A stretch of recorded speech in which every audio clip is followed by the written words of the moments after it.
Welcome back as we continue our discussion of the many serious challenges facing Mayor-elect John Whitmire and the incoming Houston City Council. Businessman. Yes.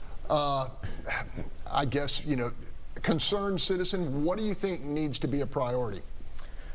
Obviously, the priority needs to be what the city's basic function is supposed to be, right? Deliver on protecting the citizens, deliver on city services. I think those things are priority.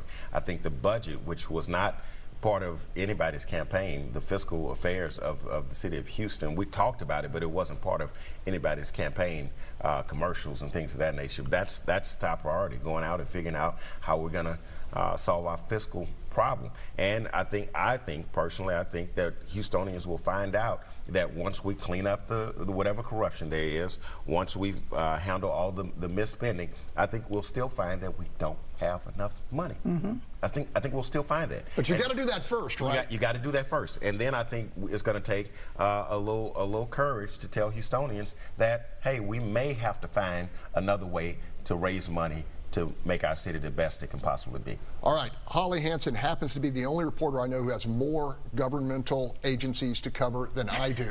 But the city of Houston is one of them. It is one of them. Give me your impression of what you saw. Yeah, you know what's been fascinating to me is to watch Houston City Council meetings, and once a month there's financial reports, but there's two contrasting financial reports delivered each month, one from the controller and one from the mayor's administration, and they don't match, and it's just bizarre. So it'll be wonderful, we hope, for a new administration to come in and show us what the correct numbers are. We don't know how much in funds were diverted that were supposed to go to street repairs and water repairs that were diverted to other areas. Those of us on the press distribution list for the city of Houston, we see expenditures on all kinds of interesting things that seem like a lot of fun, bands at the airport and art and all this kind of thing, which we love. But I think people first would like the city to focus on the streets, the water, and controlling crime. 50% of our Houstonians, people living in the city limits, are Latino. And I don't want to pigeonhole you, but how do you want to see this mayor outreach? Oh, I'm not pigeonhole. I'm proud to be Chicano, so happy to drop at least my insights on this. But it'd be great to see more appointed officials that are Latino. It would be great to see more arts funding through the Houston Arts Alliance go to Latino arts organizations.